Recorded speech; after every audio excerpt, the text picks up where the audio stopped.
안녕하세요. 갈릴교회 김혜경 목사입니다. 오늘 행하는 그리스도인 8번째 시간입니다. 지난 시간에는 창세기의 그 사명자 노아에 대해서 우리가 함께 나누었습니다. 노아는 500살까지 자식이 없는 실패자였지만 하나님의 은혜를 입고 하나님으로부터 의인이고 또 완전한 자라고 평가받는 사람으로 이 땅에서 살았습니다. 노아의 시선은 하나님께 늘 고정되어 있었고 항상 하나님의 영역을 존중하는 겸손한 사람이었습니다. 또한 노아는 하나님께 대해서 예의의 사람이었고 인내의 사람이었으며 또 그의 인생이 찢어지지 않는 사람으로 새로운 역사의 주체가 될 수 있었다라는 내용을 우리가 함께 나누었습니다. 오늘은 사명자 모세의 삶을 함께 들여다보도록 하겠습니다. 사명자로 살았던 모세의 삶을 몇 가지 살펴보고자 하는데요. 먼저 첫 번째 출애굽기 2장 1절부터 10절까지의 말씀에서 우리가 모세의 삶에 어떠한 것이 있었는지, 어떠한 사명자의 모습이 있었는지 함께 알아보도록 하겠습니다. 출애굽기 2장 1절부터 10절까지의 말씀에는 모세의 출생에 대해서 기록하고 있습니다. 이 모든 것을 통하여서 우리가 알 수 있는 것은 첫 번째로 모세는 하나님의 은혜를 입은 사람이었다라는 것이죠. 하나님의 은혜를 입은 모세에 대해서 이 말씀을 통하여서 우리가 잘 알 수 있습니다. 말씀을 좀 천천히 한번 읽어보시고 강의를 이어서 들으시면 훨씬 더 도움이 많이 될 거라고 생각이 듭니다. 저는 시간이 없어서 말씀을 다 읽지는 못하고 제가 잠깐 동안 이렇게 설명하면서 그렇게 넘어가도록 하겠습니다. 출애굽기 2장 1절부터 10절까지의 말씀에는 모세의 출생에 대해서 기록하고 있습니다. 한 레위인 남자와 한 레위인 여자 사이에서 아들이 태어났다라고 그렇게 시작하고 있습니다. 여기에서부터 하나님의 섭리가 이미 시작된 것입니다. 한 남자와 한 여자가 만나서 결혼하여서 아이를 낳은 것이 뭐 그렇게 큰 일인가 생각할 수도 있겠지만 우리의 일상에서 하나님의 섭리는 이미 이루어지고 있다라는 사실을 기억했으면 좋겠습니다. 이 한 레위인 남자, 출애굽기 6장 20절에서는 이 레위인 남자의 이름이 그러니까 모세의 아버지의 이름을 아므람이라고 우리에게 가르쳐 주고 있고, 또 모세의 어머니의 이름은 요게벳이라고 우리에게 가르쳐 주고 있습니다. 이 아므람과 요게벳 사이에서 모세가 태어난 것이죠. 그렇게 한 가정에 그 아이가 태어남으로 인하여서 하나님의 역사는, 하나님의 구원의 역사, 이스라엘의 구원의 역사는 그때부터 이미 시작되고 있었다라는 사실입니다.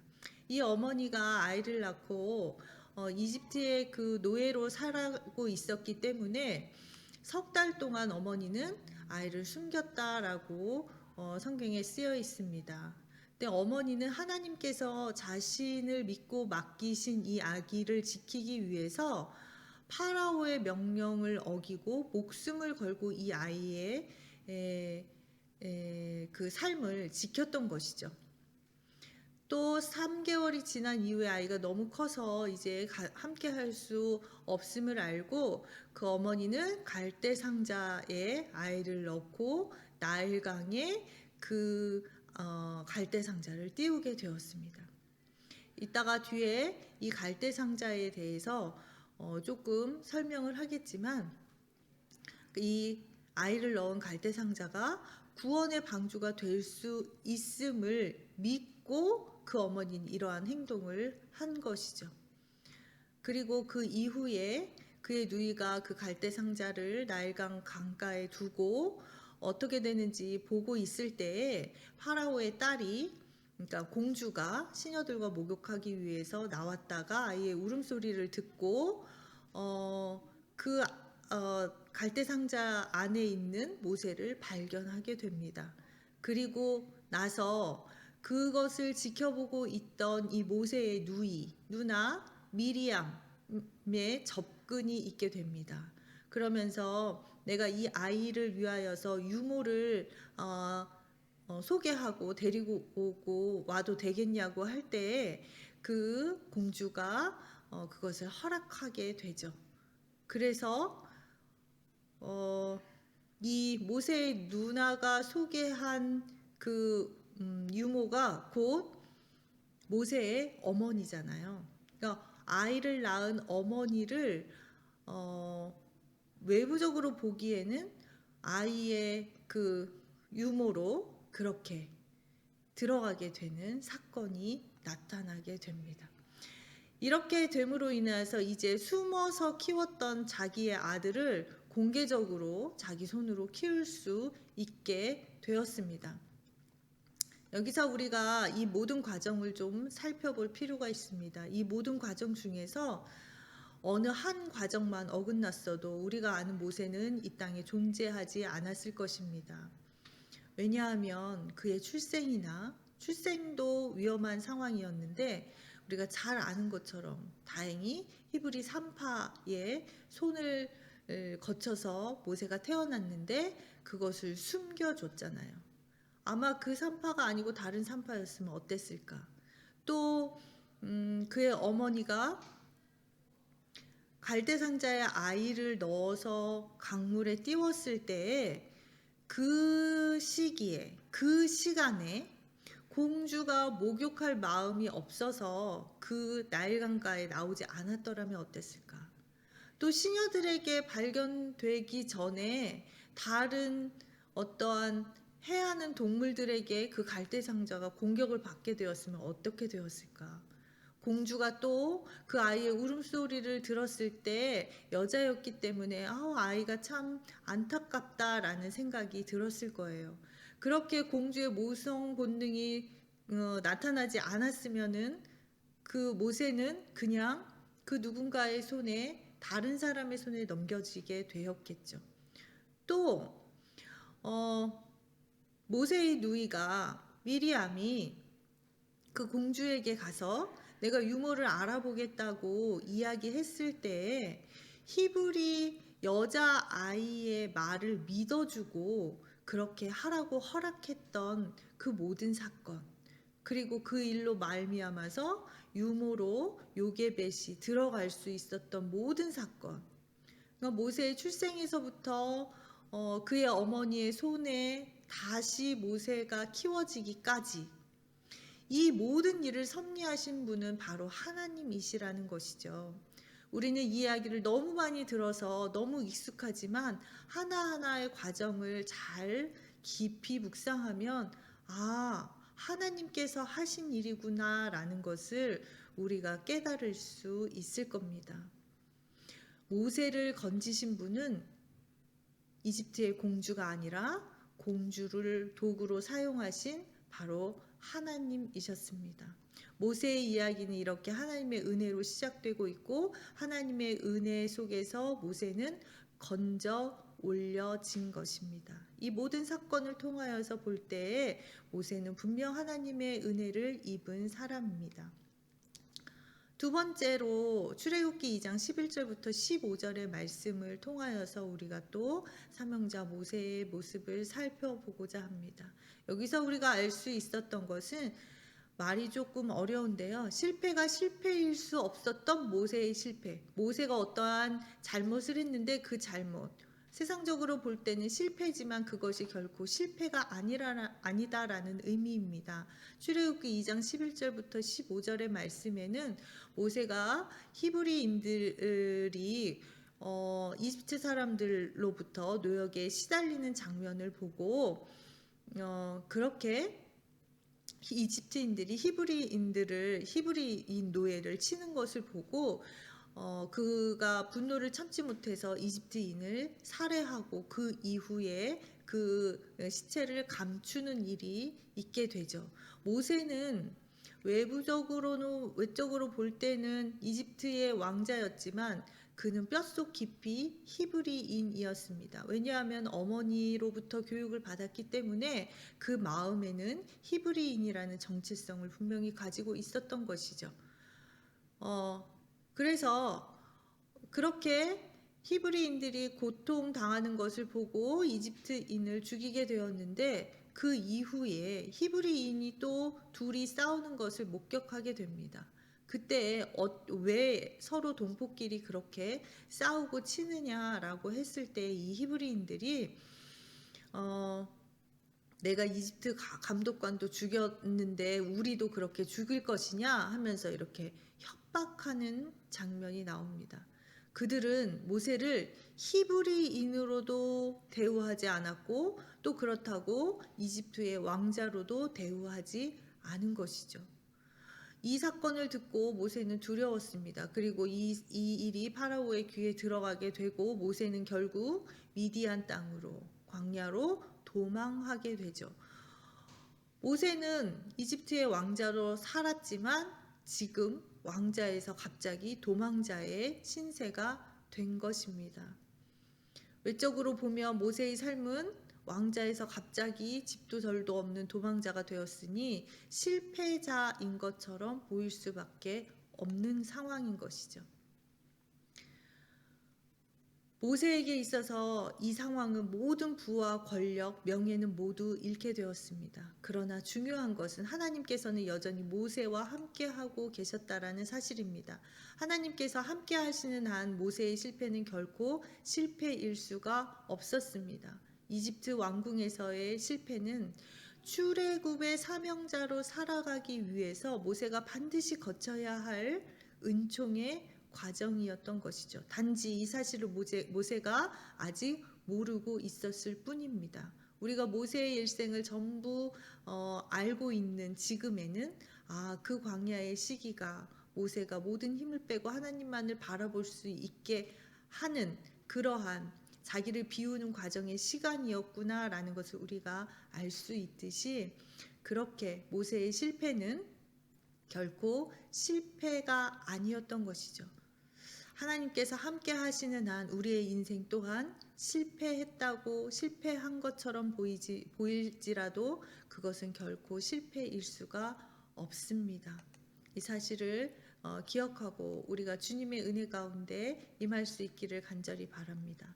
세 번째는 출애굽기 2장 16절부터 22절의 말씀을 통하여서 모세의 사명자의 모습을 살펴보도록 하겠습니다. 이 말씀에서는 르우엘의 사위가 된 이드로의 사위가 된 모세의 모습을 우리에게 전하고 있습니다. 이 모든 사실을 통하여서 우리가 알 수 있는 것은 하나님의 섭리 속에 있었던 모세를 우리가 이 말씀을 통해서 볼 수 있습니다.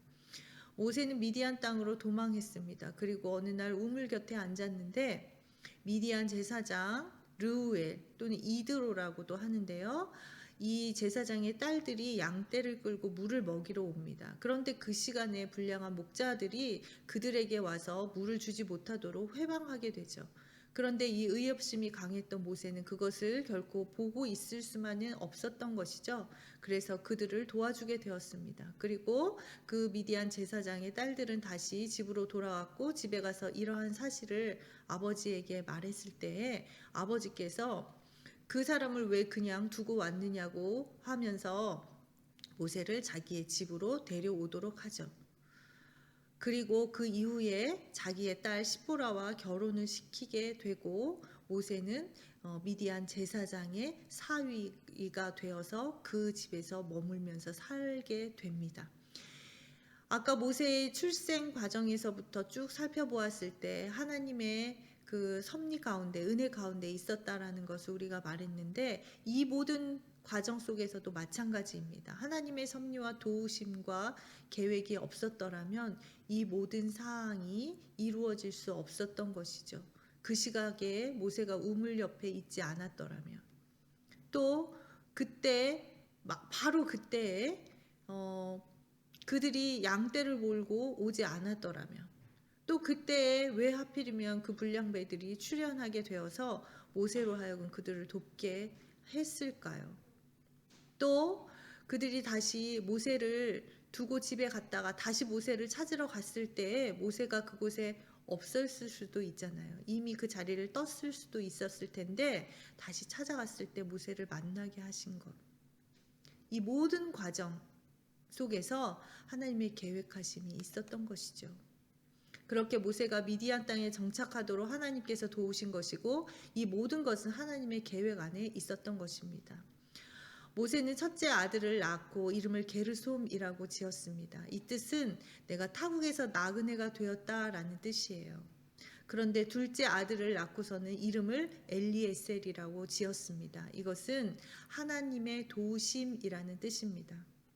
모세의 인생은 나그네에서 하나님의 도우심의 인생이 되었다라고 그들의 아들의 이름을 지으면서 그가 고백하고 있는 것입니다. 정처 없는 나그네의 보호자는 영원하신 하나님뿐이시다라는 것을 그가 이제는 깨닫게 된 것이죠. 이 모든 과정을 통하여서 우리는 하나님의 섭리 속에 있었던 모세의 삶을 알 수 있습니다. 네 번째는 출애굽기 3장 1절부터 10절까지의 말씀입니다. 이 말씀은 모세를 하나님께서 부르시는 그 장면입니다. 떨기나무 가운데 불꽃이 나타나는 그 과정, 그 광경인 것이죠. 이 말씀을 통하여서 모세가 하나님을 어떻게 생각했는지, 어떻게 대했는지 알 수 있는데요. 그는 하나님을 두려워했습니다. 하나님을 두려워한 모세를 이 말씀을 통하여서 우리가 알 수 있는 것이죠. 40년 동안 80세까지 모세는 장인의 양을 치는 늙은 목자로 살아갔습니다. 소망이 없는 80의 노인이었습니다. 그러나 그 소망 없는 80의 노인을 하나님께서 부르시고 그에게 할 일을 주시는 장면입니다. 중요한 것은 모세가 평상시의 삶 속에서 우리가 요한복음 21장의 말씀을 다 살펴보았는데 자기의 자리를 지켰을 때 사명자의 그 자리를 지킨 그때에 하나님께서 그를 부르셨다라는 것을 기억해야 합니다. 모세는 평상시처럼 양을 치는 가운데 있었습니다. 그 가운데 그가 자기의 삶의 자리를 잘 지킬 그때에 하나님께서 그를 부르신 것이죠. 이렇듯 자기의 삶의 자리를 지키는 것이 굉장히 중요합니다. 그리고 평상시의 삶이 하나님을 향해 깨어 있는 것이 중요합니다. 그래야 우리가 하나님의 음성을 들을 수 있고 하나님의 은혜를 입을 수 있는 것이죠. 출애굽기 3장 6절 말씀에나 하나님의 부르심을 받은 모세의 첫 반응이 나옵니다. 출애굽기 3장 6절에는 이렇게 되어 있죠. 말씀을 한번 보면요. 또 이르시되 나는 내 조상의 하나님이니 아브라함의 하나님, 이삭의 하나님이 야곱의 하나님이라. 모세가 하나님을 배웠기를 두려워하여 얼굴을 가렸다라고 우리에게 가르쳐주고 있습니다. 하나님을 두려워했다라는 이 히브리의 단어는 그냥 두려워한 그것에서 머무르는 것이 아니라 왜 두려워했냐면 하나님을 경외했기 때문에 두려워했다라는 의미를 지니고 있습니다. 하나님께서는 독생자를 주실 정도로 우리를 사랑하시는 하나님이시지만 사랑의 하나님이라고 해서 우리가 함부로 하거나 하나님과 맞먹어도 된다는 것은 아니죠.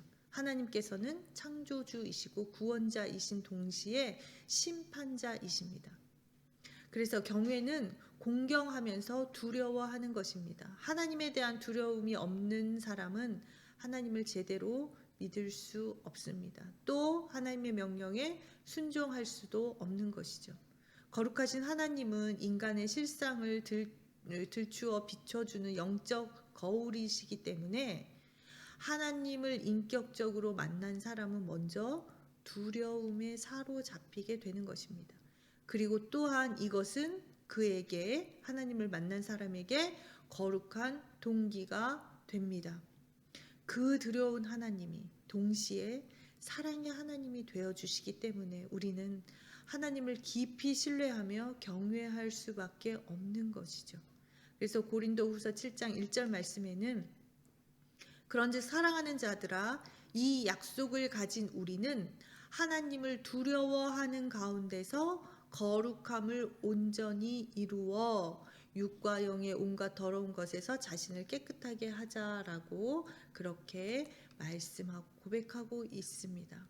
하나님을 두려워하는 사람이 하나님의 약속을 쫓아서 거룩함을 온전히 이룰 수 있고 또 이 혼탁한 세상에서 자신을 정결하게 지킬 수 있는 것입니다. 믿음은 하나님을 경외하는 것이고 경외는 두려워하는 것입니다.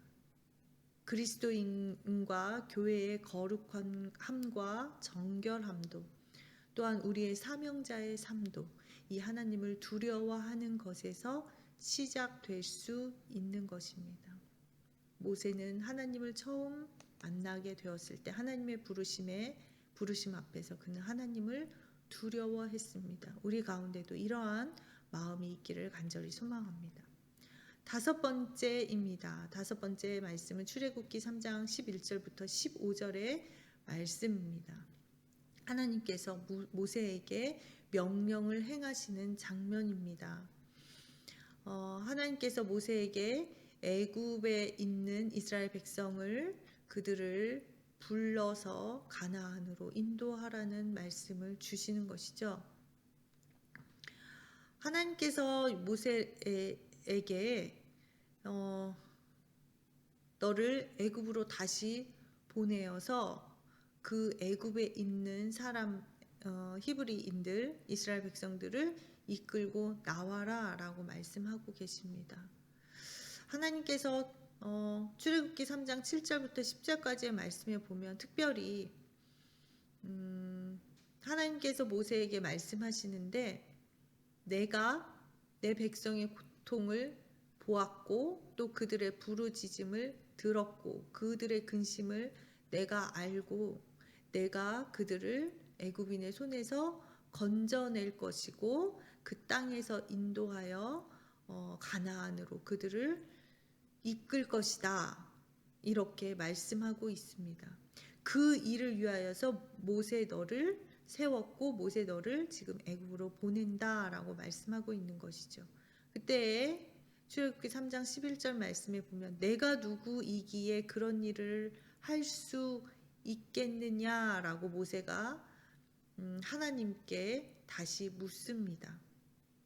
아까 말씀드린 것처럼 하나님께서 모세를 부르시면서 내가 그들의 마음을 알고 그들의 소리를 들었고 그들의 고통을 보았고 내가 그들을 이끌어낼 것이다 라고 말씀하시는 그 주어는 바로 나 하나님이십니다. 그런데 그 일을 맡겼을 때, 그 일을 하나님께서 모세에게 맡겼을 때에 모세는 하나님 저는 할 수 없어요 라고 이렇게 자신을 주어로 하여서 하나님께 말씀드리고 있는 것이죠. 이 큰 일은 소망이 없는 80노인은 할 수 없는 일입니다. 모세 스스로 그 큰 일을 감당할 수 없는 일인 것이죠. 그러나 이 말씀을 듣고 하나님께서는 스스로 주어가 되어서 모세에게 다시 하나님이 주어로 말씀하십니다. 내가 반드시 너와 함께 할 것이고 내가 내 백성을 인도해 낼 것이다. 하나님께서는 당신이 하신다라는 거예요. 너는 내 말을 듣고 내가 하라는 대로 따라서 행하라는 것입니다. 하나님께서 모세를 부르시고 이스라엘 백성을 인도해 내라고 명령하신 것은 모세더러 출애굽의 주어가 되라는 의미가 아닙니다.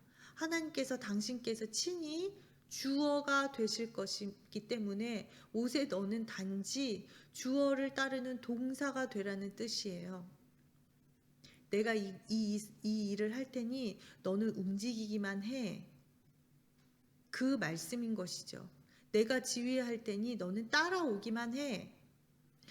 모세 스스로가 주어가 되면 결코 할 수 없는 일을 하나님이 주어가 되시면 80의 노인 목자였던 그도 얼마든지 주어의 동사가 될 수 있었습니다.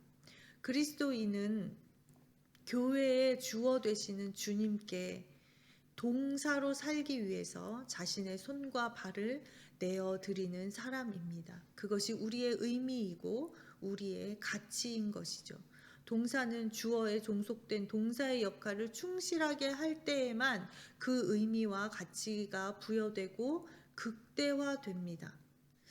그리스도인이 스스로 주어가 되면 자기 교만에 빠지게 되듯이 반대로 자기 절망에 빠질 수밖에 없습니다. 그렇게 되면 사명자의 삶과는 멀어질 수밖에 없는 것이죠. 그러나 주어이신 하나님의 동사로 우리가 살게 되면 어떠한 상황 속에서도 우리의 사명자 행진은 반드시 이루어지고 엮어지게 될 것입니다. 그것은 바로 사명자 행전의 주어가, 사명자의 삶의 주어가 하나님 되시기 때문입니다. 이 말씀을 통하여서 우리가 알 수 있는 것은 모세는 주어이신 하나님의 동사로 살았다라는 것을 우리가 볼 수 있습니다. 여섯 번째로 출애굽기 4장 18절부터 20절까지의 말씀을 살펴보도록 하겠습니다. 모세가 이제 하나님의 명령을 듣고 장인에게 작별을 고하고 아내와 두 아들을 데리고 애굽으로 향하는 길에 올랐습니다. 출애굽기 4장 30절에는 그 순간 모세가 하나님의 지팡이를 손에 잡았다라고 증언하고 있습니다. 하나님의 지팡이를 잡았다라고 했는데 이 하나님의 지팡이라고 해서 하늘에서 떨어진 것이 아니죠. 그 지팡이는 원래 모세의 것이었습니다. 장인의 집에서 장인의 양을 칠 때 사용하던 지팡이입니다. 그런데 당시 모세가 장인의 집에서 모든 식구들을 데리고 나올 때, 또 모세가 장인의 집에서 살고 있을 때에 모세가 가지고 있던 것, 모세가 누리는 모든 것들, 그가 살고 있는 집이든지 무엇이든지 그 모든 것은 전부 장인의 재산이었습니다. 그가 자기 것이라고 말할 수 있는 것은 단 하나, 모세가 나뭇가지를 꺾어서 만든 지팡이 하나뿐이었습니다. 그 마른 지팡이 하나가 모세의 유일한 재산이었던 것이죠. 이 막대기는 모세의 전 재산이었습니다. 그가 양을 치던 것이었고 모세가 스스로 만든 것이라는 거예요. 그 작고 볼품 없는 마른 막대기가 곧 모세의 삶의 실상이었습니다. 생명력이 없는 것 같은, 죽은 막대기 같은 그의 삶. 그런데 하나님께서는 이때 모세를 부르셨습니다. 생명력이 없고 죽어있는 막대기와 같은 모세를 하나님께서 부르셨다는 것이죠. 모세가 이집트의 왕자로 있었을 때 그를 부르셨으면 얼마나 좋았을까요? 더 많은 힘이 있었고 더 많은 지위를 가졌고 있었기 때문에 어쩌면 더 많은 일을 할 수 있었을 것이라고 우리는 생각할 수도 있을 것입니다. 그러나 하나님께서는 세상적으로 그 어떤 가능성도 없어 보일 때 모세를 부르셨고 그 실패자의 모습을 하고 있는 그를 부르셨고 그와 동시에 마른 막대기와 같았던 모세의 삶은 하나님의 사람이 되었고 하나님이 동행하는 삶이 되었고 그의 유일한 재산인 막대기는 하나님의 막대기가 되어서 나일강이 핏물이 되게 하고 홍해를 가르게 하시는 그러한 역사를 이루는 데 사용되게 되었습니다. 모세의 인생이 이미 죽어버린 아무짝에도 쓸모없는 마른 막대기 같았지만 모세가 하나님을 인생의 주어로 삼고 하나님의 동사로 그가 움직이면서 살아갈 때 하나님의 말씀에 순종했을 때 하나님의 사람, 하나님의 지팡이가 된 것입니다. 우리의 삶의 가치는 우리가 가지고 있는 소유 때문에 우리의 삶의 가치가 있는 것이 아닙니다. 삶의 가치는 소유에 있는 것이 아니라 의미에 있고 참된 의미는 삶의 주어를 하나님으로 모실 때에만 우리에게 참된 의미가 주어지는 줄로 믿습니다. 그렇게 모세는 하나님의 지팡이를 손에 들고 산 사람이었습니다. 일곱 번째 출애굽기 13장 21절부터 14장 4절까지의 말씀을 통하여서 모세의 삶을 또한 살펴보도록 하겠습니다. 모세는 결국 400년 동안 고통당하던 하나님의 백성을 출애굽시켰습니다. 해방시켰습니다. 왕자에서 도망자로 또 양치기로 전락한 모세가 80의 노인이 된 나이에 민족의 영웅이 된 것이죠. 모세가 그러한 위치에 있었다면 모세가 마음만 먹으면 무엇이든지 할 수 있는 그러한 분위기였고 그러한 여건이었을 것입니다. 그러나 모세는 하나님의 동사의 자리를 결코 벗어나지 않았습니다. 그 동사의 자리를 이탈하지 않았습니다. 하나님께서는 이스라엘이 40년 광야를 살아가는 동안에 낮에는 구름 기둥으로 밤에는 불 기둥으로 그들과 함께 하셨습니다. 특별히 민수기 9장 21절부터 23절의 말씀에 보면 그들이 어떻게 진을 치면서 움직였는지 잘 나와 있는데요. 22절의 말씀부터 보면 하나님의 그 구름과 불기둥이 그들을 따라서 움직였는데 구름이 저녁부터 아침까지 있다가 아침에 그 구름이 떠오를 때에 그들이 행진하였고 구름에 밤에 있다가 떠오르면 곧 행진하였으며 그러니까 구름이 떠오를 때는 밤이든지 낮이든지 구름이 떠오를 때 그들이 구름을 따라서 움직였다라는 거예요. 그러면서 22절에는 이틀이든지 한 달이든지 1년이든지 구름이 성막 위에 머물러 있을 동안에는 이스라엘 자손이 진영에 머물고 행진하지 아니하다가 떠오르면 행진하였으니 곧 그들이 여호와의 명령을 따라 진을 치며 여호와의 명령을 따라 행진하고 또 모세를 통하여 이르신 여호와의 명령을 따라 여호와의 직임을 지켰더라. 여기 23절의 말씀이 계속 나오고 있죠. 여호와의 명령을 따라 여호와의 명령을 따라. 모세는 자기 마음대로 무엇인가를 하지 않았다라는 거예요. 하나님께서 구름 기둥, 불 기둥으로 친히 인도하고 지키셨는데 구름 기둥이 멈추면 이스라엘의 행진이 멈추었고 멈춘 곳에서 장막을 치고 숙소를 삼고 그들이 머물렀습니다. 출발할 때 다시 장막을 거두고 이동했습니다. 구름 기둥이 다음날 움직이면 하루 만에 다시 움직였고 이틀이면 이틀을 머물고 움직였고 한 달이면 한 달 뒤에 1년이면 1년 뒤에 그들이 그곳에 머물다가 움직였습니다. 모세는 자기 마음대로 이스라엘 백성을 이끈 것이 아니라는 거예요. 모세는 하나님의 동사로 살기로 작정하고서는 자신의 인생의 동력을 자신으로 삼지 않고 나아가야 할 방향이나 행진의 속도를 철저히 하나님께 맡겼습니다. 하나님께 순종했다라는 것입니다. 이것은 모세가 철저하게 하나님의 동사의 자리를 지킨 것을 보여주는 한 가지의 예입니다. 하나님의 동사로서 하나님의 영역을 존중하며 모세는 살아갔던 것이죠. 이 말씀을 통하여서 우리는 모세가 동사의 자리를 하나님의 동사의 자리를 이탈하지 않은 하나님의 삶을 존중하는 그의 모습을 우리가 볼 수 있습니다. 8번째 출애굽기 24장 12절부터 18절 또 31장 18절의 말씀입니다. 이 말씀에서는 하나님께서 모세를 부르시고 그를 시내산으로 부르시고 그에게 하나님께서 친히 말씀을 주시는 장면입니다. 10계명의 두 돌판을 그에게 주시는 장면이 나옵니다. 하나님께서 모세를 시내산으로 부르셨습니다. 왜? 당신의 말씀을 주시기 위해서. 그런데 중요한 사실은 하나님께서는 모든 백성들 가운데 공개적으로 모세에게 하나님의 말씀을 주신 게 아니에요. 특별히 모세만 따로 부르셔서 당신의 말씀을 주셨습니다. 그가 물론 시내산에 오를 때 처음에는 여호수아를 대동하고 산에 올라갔지만 시내산에 어느 정도 올라간 이후에 시내산의 정상에 오를 때에는 모세 혼자 올라갔습니다. 혼자 말씀의 산 깊이 올라갔습니다. 그리고 나서 또 바로 하나님께서 그에게 나타나셔서 말씀을 주신 것이 아닙니다. 7일이 되어서야 하나님께서 모세를 부르셨습니다.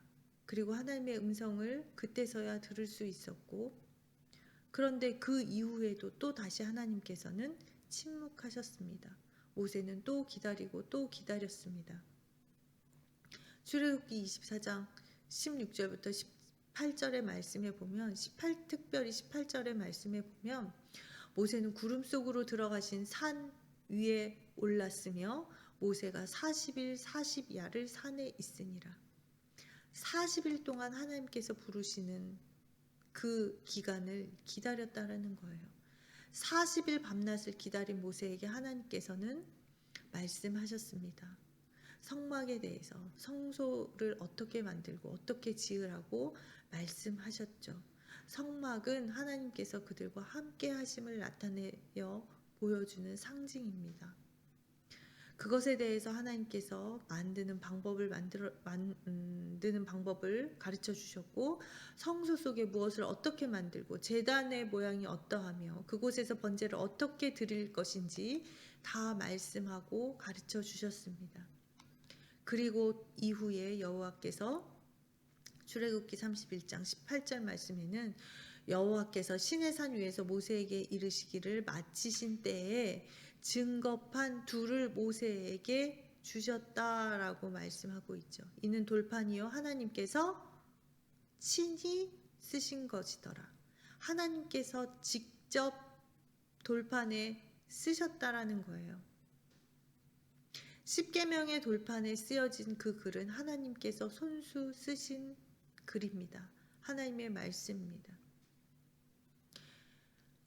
거기에는 우리가 다 아는 것처럼 하나님의 사람들이, 믿는 사람들이 어떻게 살아가야 할지에 대해서 가르쳐 주셨습니다. 십계명의 내용은 하나님께서 직접 쓰신 것입니다. 하나님의 말씀을 하나님이 직접 쓰신 문자로 받은 사람은 바로 모세 한 사람뿐입니다.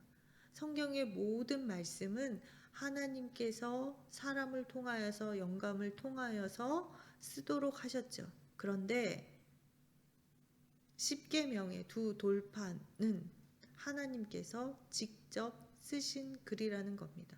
모세는 그 정도로 하나님께서 직접 쓰신 하나님의 말씀을 받을 정도로 높은 말씀의 경지에 오른 사람인 것을 이 사건을 통하여서 우리는 알 수 있습니다. 하나님의 동사로 살겠다고 하면서도 하나님의 말씀 속에 우리가 거하지 않는다면 그 사람은 결국 스스로 하나님의 동사인 것처럼 보이지만 동사로 살아가는 것이 아니라 주어로 살아가는 사람이겠죠. 하나님의 말씀을 도외시하고서는 하나님의 동사로 살 길이 없습니다. 하나님의 뜻을 알지 못하기 때문에, 하나님의 그 깊고 높으신 그 마음을 알 수 없기 때문에 하나님의 말씀에 순종할 수 없는 것이죠. 하나님을 주어로 모시는 것은 하나님의 말씀의 경지에 뛰어드는 것입니다. 하나님께서 곧 말씀이시기 때문입니다.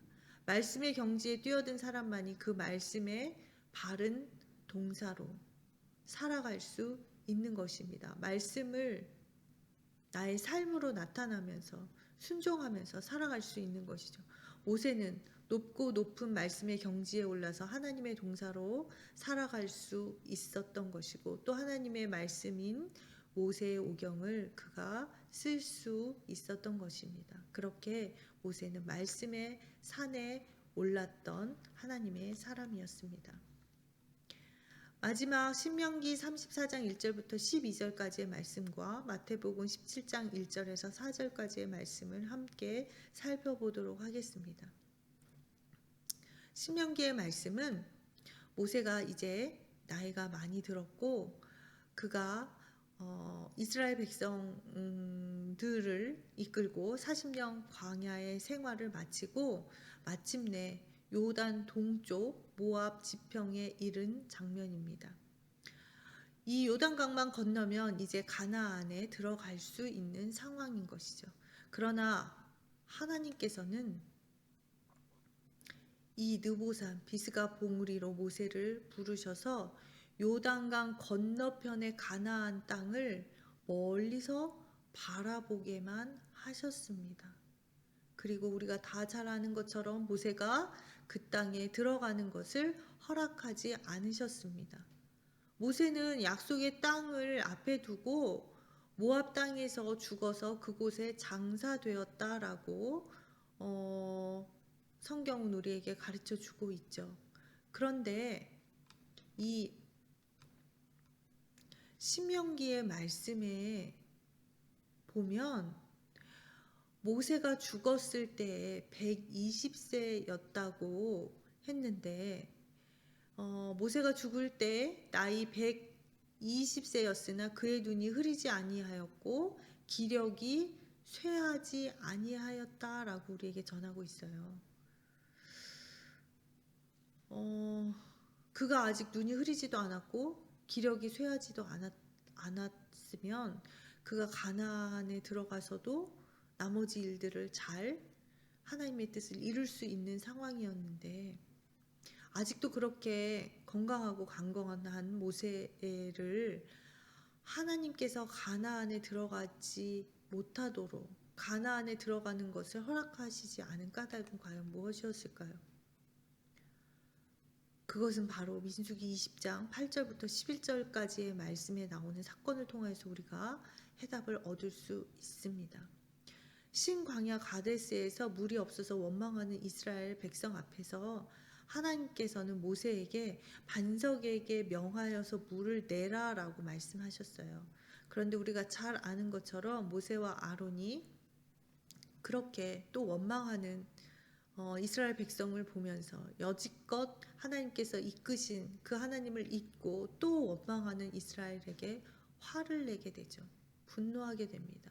그러면서 그 옆에 있는 반석을 2번 그의 지팡이로 내리쳐서 물이 솟아나게 합니다. 하나님께서는 말로 명하여서 반석에서 물을 내라고 하셨습니다. 그런데 백성에게 분노한 모세는 반석을 지팡이로 내리치게 되는 것이죠. 이것은 하나님의 말씀에 대한 불순종이고 하나님에 대한 불신의 표현입니다. 왜? 하나님께서는 그냥 반석아 물을 내라 이렇게 명하라고 하셨잖아요. 그런데 하나님의 말씀에 순종하지 않은 거예요. 하나님 그렇게 해서 물이 나오겠어요? 그런 마음이었던 것이죠. 그리고 또 그의 마음에 매우 분노하는 마음이 있었습니다. 그래서 민수기 20장 12절 말씀에 보면 모세와 아론에게 하나님께서 그렇게 말씀하십니다. 여호와께서 모세와 아론에게 이르시되 너희가 나를 믿지 아니하고 이스라엘 자손의 목전에서 내 거룩함을 나타내지 아니한 고로 너희는 이 회중을 내가 그들에게 준 땅으로 인도하여 드리지 못하니라 하시니라. 나를 믿지 않았고 나의 거룩함을 그들 앞에서 나타내지 않았기 때문에 너희들은 가나안에 들어갈 수 없어 라고 말씀하신 거예요. 하나님을 믿는 우리가 모세와 아론이 내가 이 물을 내지 못할 것 같으냐? 라고 그들에게 그렇게 말한 거죠.